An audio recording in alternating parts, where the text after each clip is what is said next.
I'd like to tell you a story. It's a recollection of a very recent event in Seattle, Washington, where I'm from. The year 2018, to be exact. You see, Seattle is home to a very influential multinational corporation named Amazon. And Amazon has very quickly become one of the world's wealthiest companies of all time. It did so by modernizing the way that we buy and sell goods via the World Wide Web. Within only a few short years, in what seemed to me like the blink of an eye, Amazon went from selling books to anybody that would have them to selling just about everything that you would expect to find in a traditional department store. And they've done it all remotely by working with private shipping companies to take the ordered goods from a warehouse to your front door, usually within just 2 or 3 days from when you ordered it. Needless to say, this business model has been stupendously successful, and it's revolutionized the way that we trade in what we rather arrogantly call the first world society. This, of course, led to a great deal of economic growth in the cities surrounding Amazon's headquarters, which had expanded to cover most of what we, again, rather arrogantly refer to in the West as the civilized world. It's all been rather fascinating to watch. Anyways, so due to its economic prosperity and progressive nature to help those in need more than your average city in the USA, Seattle became somewhat of a sanctuary for homeless people around the country in only a few years. This, of course, created a great deal of strain on the city's resources, as accommodating for and cleaning up after what is largely considered to be a population of mentally ill and underprivileged citizens, well, that can take its toll, much to the consternation of everyday workers just trying to get from their homes to the office, and from their office to their homes. Nothing, it seems, is more disturbing to the 9-to-5 commuter than passing by a homeless encampment ridden with tents, garbage, and rather uncleanly people, and twice daily. The city government, which is of course deeply troubled by the local homeless problem, has been anxious to come up with a fix, so as a result, the residents of Seattle are bombarded with a great many taxes to fundraise a solution for that problem and all the others, which includes but isn't limited to a terribly dysfunctional public transit system. Being one of the wealthiest corporations in the world and headquartered downtown, a new idea arose amongst the city council to impose what they were calling a head tax on Amazon, which is essentially an additional tax on the company for every employee that it maintains. Now, if you're a practitioner of business yourself, or you've happened to study basic economics, you can see how this would cause a great deal of drama. And while it most certainly did, the opposition to the head tax was so great that it was abruptly repealed, resulting from a most disapproving reaction by the Amazon Corporation, who, after all, is very important to the local economy. But interestingly, the local voters and taxpayers were largely displeased by the decision to impose a head tax for many reasons. Most importantly, because there was a fear of job loss and a potential for economic collapse resulting from the devaluation of the surrounding housing market, etc. The city council and the mayor felt that they were justified in imposing an additional tax on Amazon because, rather scandalously, they'd managed to avoid paying most of their share of federal taxes for fiscal year 2017. And after all, they are a booming company with more money than they can count, so why shouldn't they lend a hand to help alleviate some of the city's struggles? And therein lies the core of the issue, and what led me to do this recording about the global economy and how to go about fixing it. You see, on one hand, this was a rather monumental political failure on the part of the city government, but on the other, it highlights a complete socioeconomic failure that is causing the rapid collapse of capitalist societies worldwide. Oh, well, that's a very serious claim, and if true, the most serious of issues in need of urgent attention. Allow me to explain. In modern society, we have the culture of individual nations. They represent heritage dating back for thousands of years. We also have the culmination of all those societies interacting with each other through the political sphere, through trade, and most notably, through the infinite network inculcating millions of entries per minute between human beings around the world that we have since come to call the Internet. And thus, for the very first time, humanity has taken its first steps toward a true planetary form of existence, and the means through which we have chosen to deal with one another is a process known in English as money, or currency. While this strategy dates back to a considerable long time ago, it's recently become the most prevalent means of quantifying value worldwide. Not just of ourselves by measuring our net worth or annual income, but also the various nouns that populate the world, be they homes, means of transport like bikes or cars, food and water. Even the various plants and animals throughout the ecosystem have a real monetary value. And it's all changing all the time. It changes by the day, even the hour, and the whole system is based on a philosophy that we call economics. One thing that I would hope you'd learn rather quickly upon studying economy is, well, that none of it is real. In the traditional context, it's all an enormous heap of mumbo-jumbo consisting primarily of numbers and record-keeping, all of which are imaginary. All that really exists in the economy is its most fundamental principle of supply and demand. I want that, and you've got it, so how much will it cost? Well, you give me a price, and I tell you it's too high, so I go to someone else who's got what I want, and I buy it from them. But what really determines the price of what I want is how much there is. And how much is there? Why do I want it in the first place? Is it something that I want, or is it something that I need? And is it possible for you to really own something that I need? By answering these questions, you will gradually come to realize what the economy is and how it works. And while every nation has its own economy with a set of rules that vary just a little bit from border to border, the principles of monetary exchange are constant no matter where your feet are planted. And when you spend time with those without plenty, or you've become one yourself, you will also realize, importantly, that the economy is not fair. No matter how hard we may try in the present or in the future to change the rules to create a more balanced system, there will always be enormous discrepancies in wealth because some people, perhaps even a majority in the year 2018, will undoubtedly confuse wealth in a monetary sense with wealth in a complete sense. Well, yes, these are just words, but let me ask you truly, what is your time worth? How much is it worth? Now, you might say, at my place of work, I earn $20 an hour, or I make $50, maybe $5,000 a month, or $200 a week. In a different part of the world, they'll give you entirely different numbers in a currency that is based on an entirely different scale. And for some people, they have to die before they understand that the numbers are just that. They're numbers. And so I ask you again, what is your time worth? Do you value your time, the little moments of your fleeting life, with imaginary numbers? Or are you capable of understanding that these numbers represent merely an inadequate unit of measure designed only as a means of trade? And there you were planning your entire life up until this point around it, dedicated to the pursuit of it. Your sense of worth is derived from it. Your livelihood depends on it. How did this happen? Why have we chosen to function this way?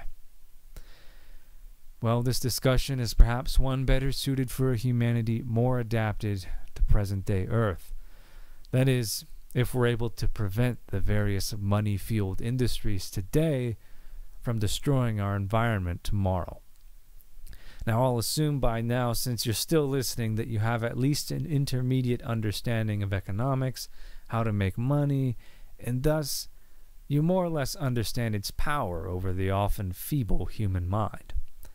And if you're anything like me, and you most certainly are, you've toyed with the notion of hoarding as much of it as you can for yourself by taking advantage of those less fit in today's economic landscape. Because make no mistake, ladies and gentlemen, that is ultimately how a capitalist or a free market society operates.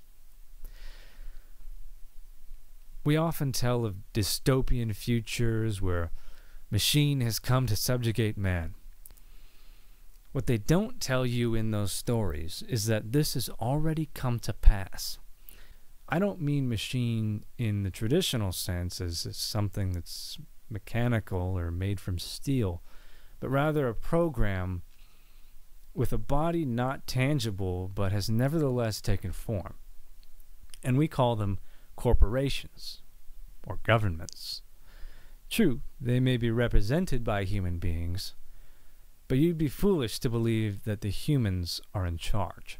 You see, any time that a person starts a business and they're intent on survival within the realm of business and monetary exchange, then they have at that point created an entity which our legal systems recognize similarly and oftentimes with greater advantages and less liabilities than actual human beings.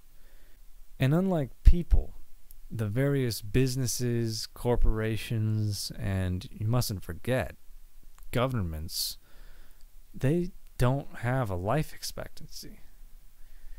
They can, in theory, live forever, or at least as long as people uphold and adhere to them. So, the founder and CEO of a corporation is eventually replaced by another, and it hires as many people as it wants to or as it can. And its directive is not unlike ours: survival. And a corporation or a government, they don't have to eat. They don't have to drink clean water. They just have to make money.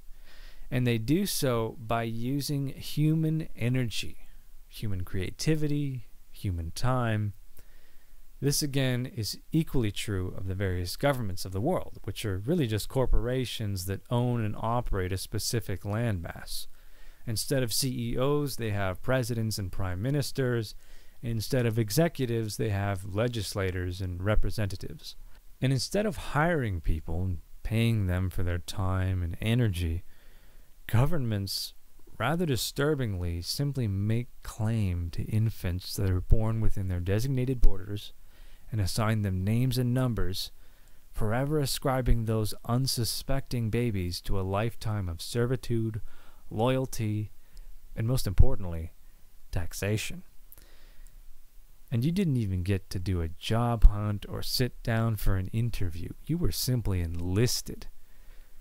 And many of you, all the while, unaware that this commitment has taken place and happy of your position in a monstrously large and oppressive machine. This is the way that the world is today, and frankly, there doesn't have to be anybody at the top of a pyramid for this to transpire.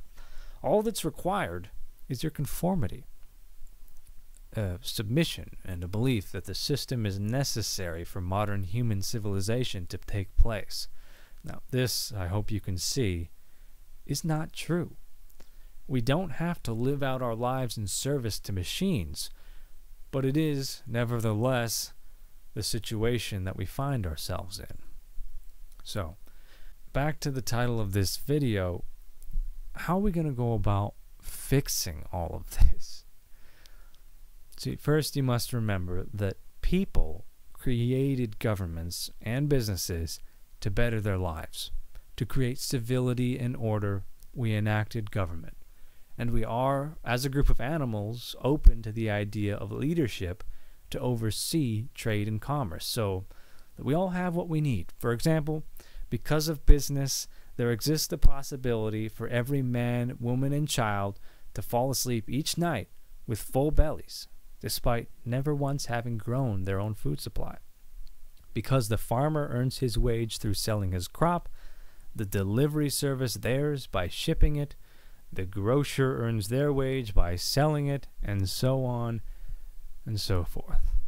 Through the various means of trade and commerce, the economy is slowly realized. The truth is, we've always lived in a world of plenty, and yet there exists still a very real tendency for the majority of available wealth within the monetary system to end up in the hands of a very few. Whether you're talking about monarchs, pharaohs, emperors, entrepreneurs, or bankers, the end result is the same. A handful of people end up possessing enormous wealth while children go hungry and good food finds its way into the trash bin. And for a species that touts love and compassion as its most essential and powerful attributes, we have fallen very short indeed of fulfilling our commitment to look after one another. So, circling back to the example of the Amazon Corporation, the founder and CEO, Jeff Bezos, has recently been named the richest man in the world, the first centibillionaire in history, as they put it, with a total net worth of $112 billion, while only 10% of Americans are worth just $1 million. And so it's easy to see why the city government would feel justified in taxing such an enormously wealthy person a few pennies to help the homeless. After all, what's a man to do with $112 billion, really? A private jet only costs a few million, a yacht a few hundred million. How many homes, jets, and yachts will Mr. Bezos need to acquire before he feels like sharing some of that money with hungry people all around the world? How much caviar and champagne can a person indulge in before they're satisfied?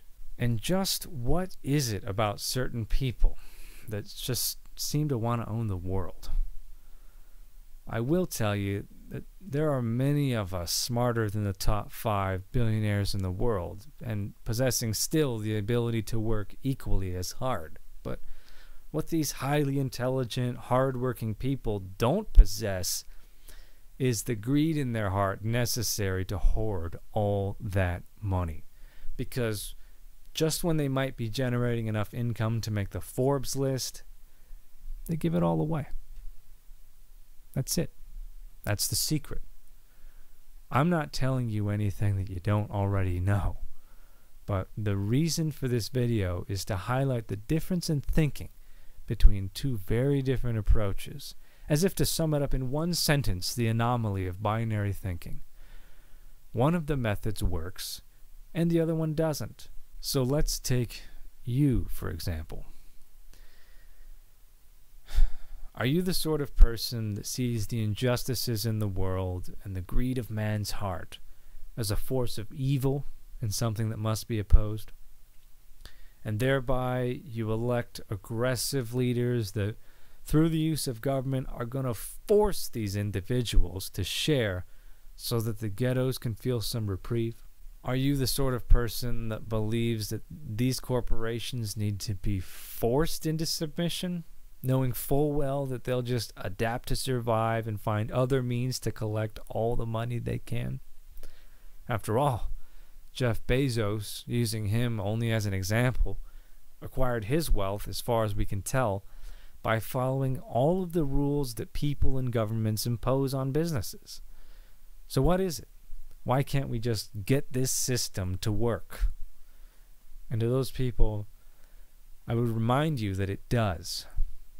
Beyond the shadow of a doubt, the system works. How else would you imagine it? How else are billions of people on Earth going to coexist, trade, and go home to live in the privacy of their home every day? It does work. Because if it didn't, then none of us would be here. It's always worked. That's the only way life on this planet happens. Because the total system, be it cosmological or monetary, continues. And therefore, you do. But if you want to improve the global economy, okay, let's just presume that such a thing can in fact be done. Then you first must diagnose what you perceive to be the problem, the root of the cause, okay? It's not the government, it's not the corporations, it's not nature or the natural resources. You know damn well what the problem is. The problem is you and me and the way that we make sense of it all. So how does one confront the problem of greed? You can't force someone to share. And if you do, then you become something worse yourself. Tyrant, authoritarian, no matter the motivation. If you kick down the door and threaten to lock someone away if they don't pay their taxes, you're even worse than a person suffering from the illness that Mr. Bezos has, which is wanting to hoard as many resources as he can, like some kind of a treasure goblin or something like that. And so, if you take the approach that you just want to reason with the billionaire, please, sir, won't you share some of that wealth? You can donate to this cause or that one. Look here, this child has cancer and can't afford treatment. Won't you lend a hand? The solution, I think, is not to see Mr. Bezos as someone that needs to help us, but rather as someone that needs our help. The situation of greed is not one that anyone desires. True, they desire power, wealth, influence, and so on, but what they find is misery. By helping those with the most money realize that they have the most to give back to society, for without one, there can be no one to sell to, we are in essence teaching them how to feel true happiness, something so often lost in people today, and especially those consumed by the pursuit of riches. It's as if the man had been laboring on a computer screen for 20 years in pursuit of some lofty goal, and all the while forgot why he was pursuing it in the first place. And suddenly he's got all this money and nothing left to buy. Except for more machines, of course, be them physical or ideological, for the purposes of accruing more money. The whole thing is madness. But therein lies the solution that you're looking for. Call it generosity, philanthropy, charity. It doesn't make a bit of difference. You have to persuade them to see that this is the only reason to pursue money beyond one's basic needs in the first place. I'll say it again. There's nothing wrong with the system. In fact, it works beautifully. The problem, if you want to call it that, lies with everything else in the human experience, and that is the shadow that we ourselves cast. Instead of idealizing hip-hop stars, top athletes, and TV personalities, turn your focus instead to the great philanthropists of our time and teach others to do the same. Then, and only then, will you begin to see these problems disappear.